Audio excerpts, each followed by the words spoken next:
चलिए शुरू करते हैं आज इनकम मेथड। नेशनल इनकम का एक बहुत ही इम्पॉर्टेंट मेथड है जो बच्चों को बहुत डाउट लगता है इस मेथड में। तो विद इन 5 मिनट्स हम लोग इस पूरे नेशनल इनकम के मेथड को अच्छे से सीख लेंगे। सबसे पहले हम लोग इनकम मेथड में NDPFC निकालते हैं और वो कुछ इस तरीके से निकलता है।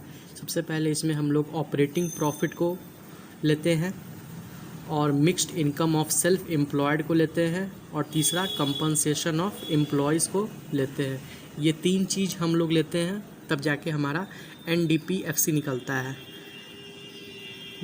नेशनल इनकम नहीं निकलता है, हम लोग का निकलता है NDPFC, मतलब डोमेस्टिक इनकम निकलता है। ठीक है, तो सबसे पहले इसमें हम लोग देख लेते हैं ऑपरेटिंग प्रॉफिट में क्या क्या होता है।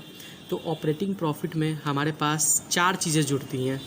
सबसे पहला रेंट, कहीं पे हम लोग कोई जगह पे किसी को रहने के लिए दिए हुए हैं तो वहाँ से रेंट लेते हैं, उस रेंट को जोड़ते हैं, हमारा एक कमाई है ये भी। और मतलब बैंक में पैसा है तो वहाँ से इंटरेस्ट मिलता है तो इस इंटरेस्ट को लेते हैं। तीसरा प्रॉफिट, कहीं का प्रॉफिट मिलता है तो प्रॉफिट होता है, प्लस रॉयल्टी। इन 4 चीज़ों को मिला लेते हैं तब जाके हमारा ऑपरेटिंग प्रॉफिट निकल आता है। तो इसके बाद हम लोगों को फिर देखना है प्रॉफिट निकालने का भी। फिर इसमें 3 तरह का ये है, 3 एलिमेंट को इसमें जोड़ना पड़ता है प्रॉफिट निकालने के लिए। सबसे पहले डिविडेंड जो हम लोग को मिलता है शेयर पे, और उसके बाद अनडिस्ट्रीब्यूटेड प्रॉफिट, और तीसरा कॉरपोरेट टैक्स। अगर इन तीनों को हम जोड़ देते हैं तो हमें प्रॉफिट मिल जाता है। ठीक है, सबसे पहला डिविडेंड, दूसरा अनडिस्ट्रीब्यूटेड प्रॉफिट, तीसरा कॉरपोरेट टैक्स। ठीक है, सबसे पहला हो गया NDPFC निकालने के लिए हमको 3 चीज़ें जोड़नी पड़ती हैं। थोड़ा याद भी करना ज़रूरी है इस चीज़ को, तब जाके हम लोग एग्ज़ाम में लिख पाएंगे, क्योंकि एग्ज़ाम में फार्मूला का ही 2 नंबर होता है, इसलिए फार्मूला ज़रूर लिखें एग्ज़ाम में। सबसे पहले NDPFC का formula operating profit plus mixed income of self employed plus compensation of employee. ठीक है, उसके बाद देख लीजिए आप लोग, ऑपरेटिंग प्रॉफिट निकलता है 4 चीज़ों को जोड़ने से।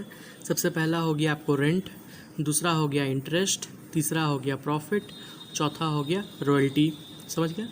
तो अगर प्रॉफिट निकालना हो, अगर प्रॉफिट क्वेश्चन में डायरेक्ट गिवन ना हो तो प्रॉफिट के लिए हमें 3 चीज़ों को जोड़ना पड़ता है। सबसे पहला डिविडेंड, दूसरा अनडिस्ट्रीब्यूटेड प्रॉफिट और तीसरा कॉरपोरेट टैक्स।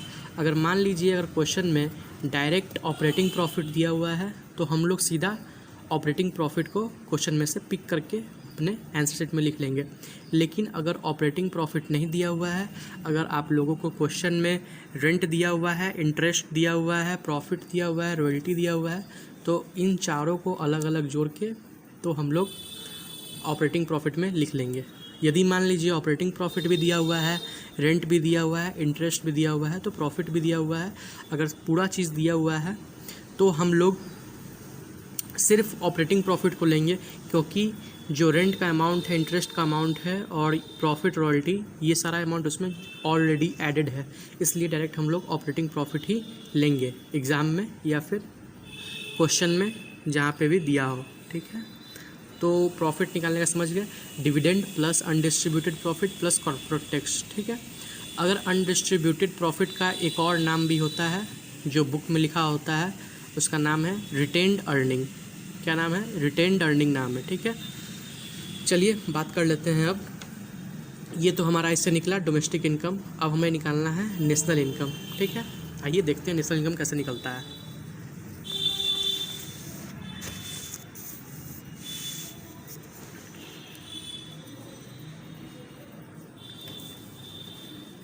सबसे पहले देख लीजिए, हम लोग अनडिस्ट्रीब्यूटेड प्रॉफिट को कहते हैं क्या? हम लोग अनडिस्ट्रीब्यूटेड प्रॉफिट को रिटेन्ड अर्निंग के नाम से भी जानते हैं। ठीक है, अनडिस्ट्रीब्यूटेड प्रॉफिट को हम लोग रिटेन्ड अर्निंग के भी नाम से जानते हैं। और कंपनसेशन ऑफ एम्प्लॉय, अगर कंपनसेशन ऑफ एम्प्लॉय डायरेक्ट नहीं दिया हो तो क्वेश्चन में ये दोनों दिया होगा, wages and salaries plus social security scheme by employer. अगर इन दोनों को आप ऐड कर देते हैं तो कंपनसेशन ऑफ एम्प्लॉय निकल जाएगा आपका। लेकिन कभी कभार क्वेश्चन में social security scheme by employer लिखा होता है, एम्प्लॉय, यहाँ पे आर की जगह ई रहेगा, एम्प्लॉय डबल ई रहेगा, तो यहाँ पे आप लोग को वो नहीं लेना है। अगर आप लोग को लेना है तो social security scheme by employer ही लेना है। अगर आप ऐसा कर लेते हैं तो आपका डोमेस्टिक इनकम ईजिली निकल जाएगा, ठीक है। तो हमें 3 चीज़ों को जोड़ना है। सबसे पहले ऑपरेटिंग प्रॉफिट, दूसरा mixed income of self employed और तीसरा कंपनसेशन ऑफ एम्प्लॉय। ओके, फिर उसके बाद आपका डोमेस्टिक इनकम निकल जाएगा। फिर डोमेस्टिक इनकम निकलने के बाद हमें तो निकालना है नेशनल इनकम। तो अगर आप लोगों ने मेरे प्रीवियस वीडियो को नहीं देखा है तो वहाँ पे जाके ज़रूर देखें कि कैसे निकालते हैं। तो सबसे पहले जो गिवन है उसको राइट में लिखना होगा, जो गिवन है उसको राइट में लिखना होगा। फिर तो मैंने लिख लिया, जो गिवन था उसको मैंने राइट में लिख लिया, क्योंकि हम लोगों ने NDPFC निकाल लिया by the help of operating profit, mixed income of self employed और कंपनसेशन ऑफ एम्प्लॉय की मदद से हम लोगों ने निकाल लिया।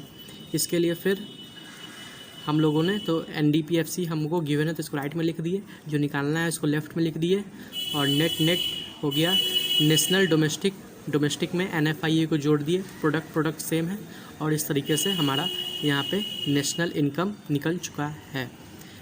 तो आपको मेन याद रखना है, NDPFC निकालने के लिए हमें 3 चीज़ों को जोड़ना है, ऑपरेटिंग प्रॉफिट, दूसरा mixed income of self employed, तीसरा कंपनसेशन ऑफ एम्प्लॉय। अगर ऑपरेटिंग प्रॉफिट क्वेश्चन में नहीं दिया हो तो हम लोगों को ऑपरेटिंग प्रॉफिट निकालने के लिए 4 चीज़ों को ऐड करना पड़ता है। पहला रेंट, दूसरा इंटरेस्ट, तीसरा प्रॉफिट, चौथा रॉयल्टी, ठीक है। और कंपनसेशन ऑफ एम्प्लॉय अगर क्वेश्चन में नहीं दिया हो तो wages and salary plus social security scheme by employer. अगर क्वेश्चन में एम्प्लॉयर दिया हो तो उसको वहाँ से रिमूव कर दें, आपको बस social security scheme by employ ही लेना है, एम्प्लॉयर लेना है आपको, सॉरी। आपको कॉम्पनसेशन ऑफ एम्प्लॉय निकालने में सिर्फ wages and salary plus compensation of employer लेना है, एम्प्लॉय नहीं लेना है। Okay, thank you. चलिए, हमारा इनकम मेथड यहाँ पे ख़त्म होता है। सो फिर आप लोगों को नेक्स्ट वीडियो में मिलते हैं।